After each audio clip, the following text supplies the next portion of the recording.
ভাবুন তো, একটা যুদ্ধের কথা যেটা চলেছিল টানা ৮ বছর, ১০ লাখেরও বেশি মানুষ মারা গিয়েছিল।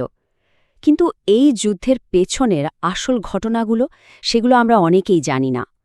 আজ আমরা ২০ শতকের সবচেয়ে লম্বা আর নৃশংস যুদ্ধগুলোর একটা, মানে ইরান ইরাক যুদ্ধের সেই অজানা গল্পটাই জানার চেষ্টা করব। এখন মধ্যপ্রাচ্যে যে এত টেনশন, এত উত্তেজনা, এর শেকড়টা কিন্তু অনেক গভীরে। আর সেটা বুঝতে হলে আমাদের টাইম ট্রাভেল করে একটু পেছনে যেতে হবে। ঠিক ১৯৮০ সালে যখন শুরু হয়েছিল ওই ৮ বছরের বিধ্বংসী যুদ্ধটা। কিন্তু মজার ব্যাপার হলো, এই গল্পের শুরুটা কিন্তু তেহরান বা বাগদাদে হয়নি, হয়েছিল ওয়াশিংটন ডিসিতে। হ্যাঁ, ঠিকই শুনছেন। সেখানে তখন একজন প্রেসিডেন্ট মরিয়া হয়ে একটা বিজয় খুঁজছিলেন। ব্যাপারটা হলো, ভিয়েতনাম যুদ্ধের ভয়াবহ অভিজ্ঞতার পর আমেরিকানদের মনে একটা ভয় ঢুকে গিয়েছিল। তারা আর কোনোভাবেই দেশের বাইরে সামরিক সংঘাতে জড়াতে চাইছিল না। এই যে একটা জনমত, একেই বলা হতো ভিয়েতনাম সিন্ড্রোম। তো তৎকালীন প্রেসিডেন্ট রেগান ভাবলেন, এই সিন্ড্রোম সারানোর একটাই উপায়, একটা বিজয়, যেভাবেই হোক।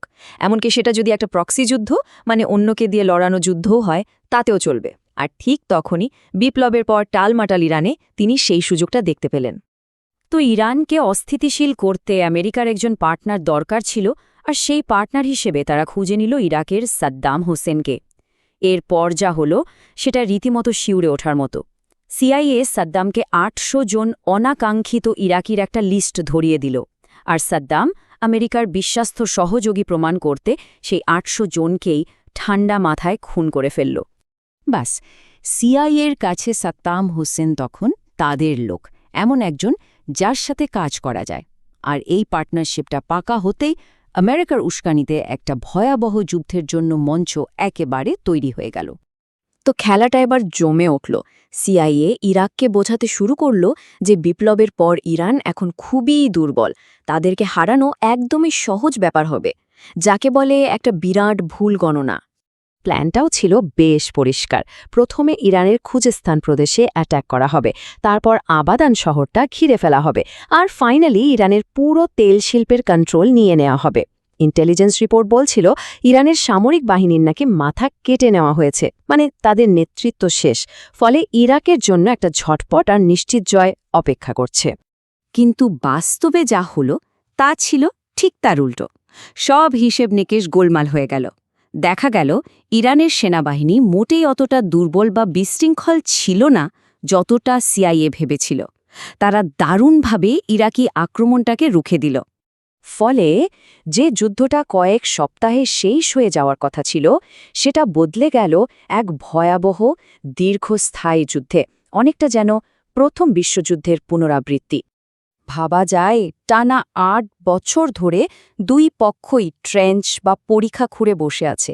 ফ্রন্টলাইন ১ ইঞ্চিও নড়ছে না। সামান্য একটু জমি দখলের জন্য হাজার হাজার মানুষ মারা যাচ্ছে। ঠিক যেন প্রথম বিশ্বযুদ্ধের সেই ভয়ঙ্কর ট্রেঞ্চ ওয়ারফেয়ারের ছবি। দুই পক্ষই মাটির নিচে বাংকার বানিয়ে একে অপরকে শুধু মেরেই চলেছে। এই যুদ্ধের মানবিক ক্ষতি যে কী পরিমাণ ভয়াবহ ছিল, সেটা একটা ঘটনা শুনলেই বোঝা যায়।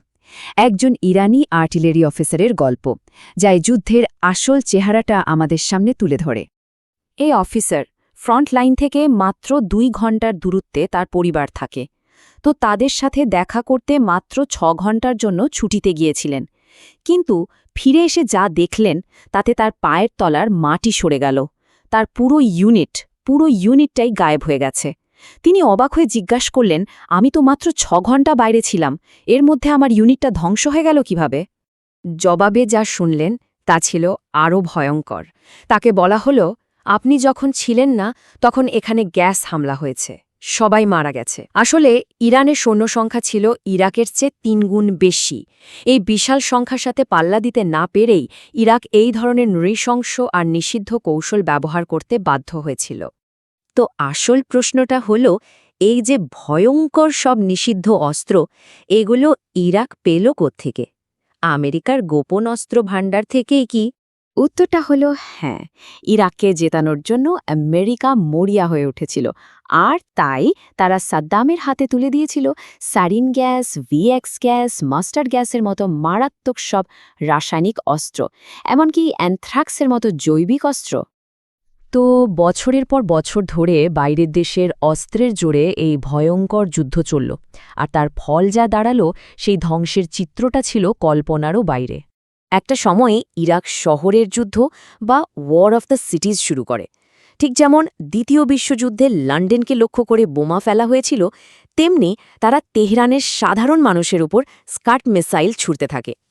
কিন্তু এই সন্ত্রাস চালিয়ে ইরানিদের মনোবল ভাঙা তো দূরের কথা, উল্টো তাদের জেদ আরও বেড়ে যায়। আবারও প্রমাণ হয়ে গেল যে এভাবে ভয় দেখিয়ে কোনো কৌশলই সফল হয় না। 8টা লম্বা বছর ধরে চলেছিল এই যুদ্ধ। আর প্রাণহানি 10 লাখেরও বেশি। কিছু কিছু হিসাবে বলা হয় সংখ্যাটা হয়তো এর দ্বিগুণও হতে পারে। ভাবা যায় শেষ পর্যন্ত কি হলো? কোনো বিজয় ছিল না, শুধু একটা অন্তহীন অর্থহীন লড়াই যা লাখ লাখ মানুষের জীবন কেড়ে নিল। অথচ যুদ্ধ শেষে দুই দেশের সীমান্ত প্রায় একই জায়গায় রয়ে গেল। এত বড় একটা যুদ্ধ, এত ক্ষয়ক্ষতি, কিন্তু আমরা কি আদৌ মনে রেখেছি কি ঘটেছিল? সবচেয়ে বড় প্রশ্নটা হয়তো এটাই, কেন আমরা এত সহজে ভুলে যাই? কেন যারা নীতি তৈরি করেন তারা ইতিহাসের এই বারবার ফিরে আসা চক্র থেকে কোনো শিক্ষাই নেন না?